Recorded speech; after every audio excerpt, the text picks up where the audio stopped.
You know what? We're going to call an audible here, Kenneth. I want to do something. Sometimes things happen during a show, and you go, F it. So, update guy, Luke Waltz is in, and he's like, tell me that this man is not the perfect candidate for the job. And I told you, I have hesitated from doing any Michigan State hot list or hot board. I've allowed you guys to call up with ideas. I've made fun of the ideas of others because they're not researched. But I haven't done it because it hasn't even begun. Like, if you think Alan Haller is sitting around in a war room with a matrix and coaches, he has a couple other things on his... The whiteboard with the strings going to all the different coaches. He's got a couple other things on his plate currently. He's got about 80 million things, to be exact. Right. So, but Luke walked in, and I think this is interesting. And it's going to be, I'm going to make you a deal. Now, I'll make you a deal that I will give you this coach right now at Michigan State, but you have to forego all other possibilities. That means we just did the hot board, the hot seat, or whatever the hell Rico called it. What if one of those names became nope? Oh, this NFL coach has gone public and said it's his dream to coach in nope. What if a name that's not even out there becomes the new hotness? Nope. I will offer Pat you. Narduzzi says, I want to come home. Go to hell. Show me you don't know anything about anything. Have Pat Narduzzi on your list. So here's my point. Luke waltzed in and brought up a name. And it has nothing to do with the name. I think this person actually has the right age, sub 45 years old. He's got the right pedigree, meaning the stops along the way are proper. He's been a coordinator, important to me. He's gone to some of the best places in the world and been a coordinator, important. Mm-hmm. And now is in the steps of building a program. But he hasn't built it. He's building at a non-traditional school, a place that's very difficult to win. Now, here's the downside. He hasn't built it. He hasn't been there long enough for me to know it's real. But what's Toledo going to do when he leaves? You're a jerk. So let me do this. He's 12-4 at his current stop. Spartan fans, if I guarantee you I can land this guy, do you sign the contract with Satan and you forego all other possibility, all other options? Guys, here's the laugher about it. A month from now, this guy could be a complete nobody. Mm-hmm. This guy could fall flat on his face.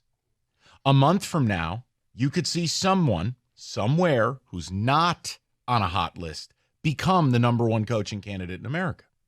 But you can't have any of that. Would you take Duke head football coach Mike Elko?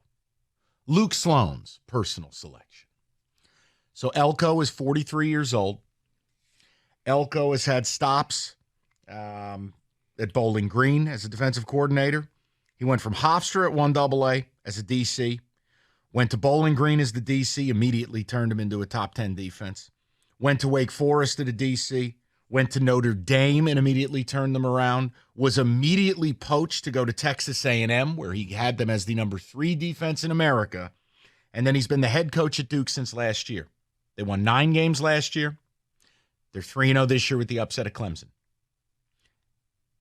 If you're asking me, would I sign a piece of paper to get Mike Elko? I'm about 75% of the way there. Now, this isn't about MSU screwing it up. They would. No. This is just right here, right now. Like Mike Elko and his wife show up and the board of trustees egg his car or something. I mean, it'll be... Oh, they yell at him, you parked in my spot. Right. It'll be a disaster. Joel Ferguson comes out in his bathrobe. So my point is... You like Rick's. Everyone knows that story. So my point is, I want to know from the people, you can have Mike Elko right now. And let's call it he makes about, 2.5 at Duke? Does that sound right? Three at Duke? Yeah, I can look it up. Let's say he's going to cost you a 5-year term at $7.5 million a year. You got to go above and beyond. Maybe he likes coaching at Duke. The point is, call it 5 years, $37 million, keep the change. Okay? You could do 6 at 45. I don't. 3.5. All right, he makes 3.5, double him up. We're going to 7. 5 at 35. With incentives that could get him to 5 at 50 if he won the whole shebang. Won't happen. You can have Mike Elko right now. Do you take it? 248-539-9797. Our update man, Luke Sloan, is ready. He's already sold his soul to Satan. He's taken a blood oath. Can he just cut his hand open? Mike Elko. Mm-hmm. So Rico, go ahead now. Because here's what I'm tired of.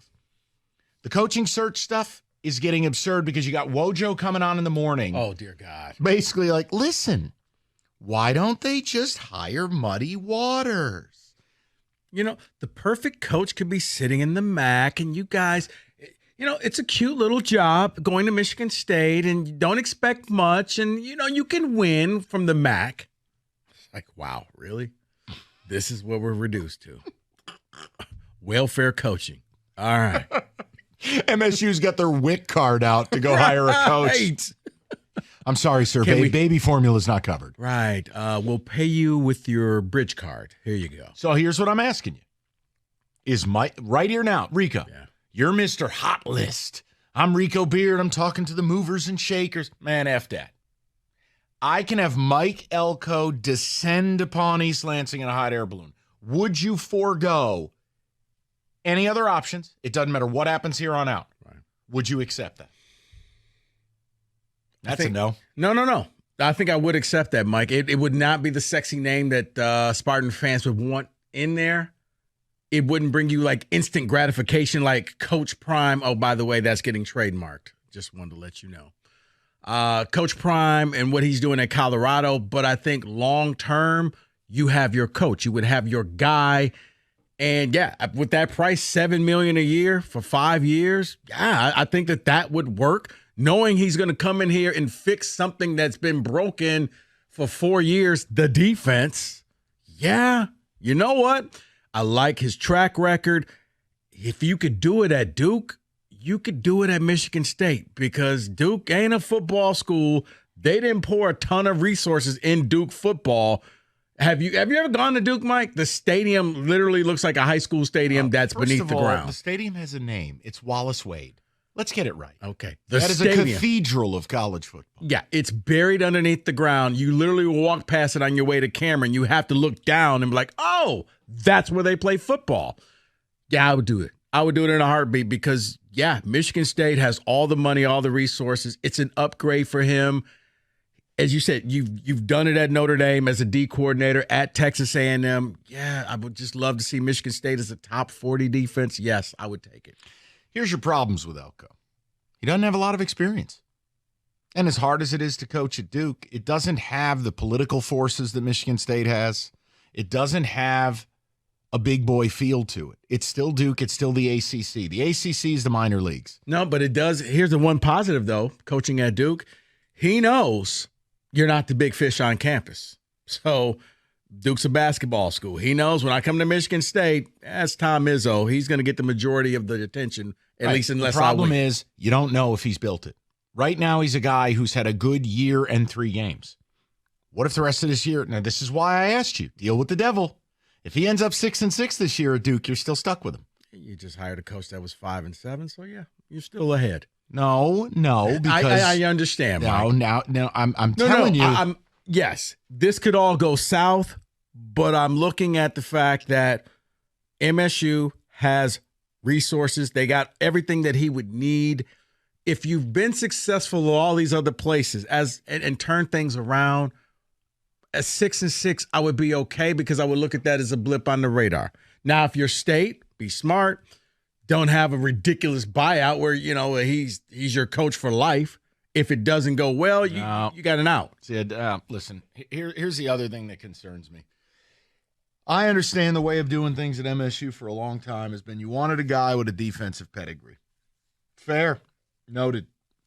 I don't think that's the way it's going to be moving forward if you really want to win. I look at a guy like Lincoln Riley. I look at where this sport is. I look at what you need to be. Like Steve Sarkisian, offensive mastermind, right? Todd Monken was an incredible OC at Georgia. He's now in the NFL. Lincoln Riley, like what TCU did last year to get there, that offense with Lincoln's little brother, Garrett Riley. Mm-hmm. Rico, I get worried when you bring a defensive-minded head coach in. No, I understand that. Now, bring in a top OC, and as you said, Kellen Moore's little brother at Missouri. You bring him with you. But you're in the Big Ten, Mike, and unfortunately, the Big Ten's still stuck in a time capsule, and you don't see the high-powered offenses here. You go out there and you see Iowa struggling just to get to 20 points a game. Well, that's my point. You can turn people on their ear. If you got the right offense with the right players, you can run roughshod because these teams can't keep right, up. But there's a team out there trying to do that right now, and they haven't been that successful. I'm not allowed to say their name, but they reside on the East Coast. But they brought in Tua's little brother and said, we're going to just go ahead and throw the ball up and down the field. They're coached by a moron. When are you going to learn that Mike Locksley is a low-rent bum? That was the whole premise, is we are going to just be an air raid. We're going to throw the ball all around. Hasn't really worked out. Okay, so Maryland, it didn't. I give you Ohio State. There, argument end. Come on, man. Like, I'm just making a point to you. I'm fine with it. If you want me to sign the piece of paper that Mike Elko is the next head coach of Michigan State, I'd probably do it. You know why? Not because of Elko, because I'd be afraid the Board of Trustees would try to hire a character from Fraggle Rock. No, we're going to take the board out of this because this is just going to make everybody angry. So let's just we're not allowed to speak the board's name, okay? We're just going to focus. Look at me. Focus on Elko. That's it. Now I got the theme song to Fraggle Rock in my head. Well. Down at Fraggle Rock. Honestly, go to Fraggle Rock. That's what a BOT meeting looks like. The doozers running around the boardroom table. It's a clown car. Right here. Mike Elko, Luke Sloan's personal candidate. You signed a piece of paper, though. You made a deal with the devil, just like Keanu Reeves did with Pacino. It's right there for you. Would you take Mike Elko as your head coach?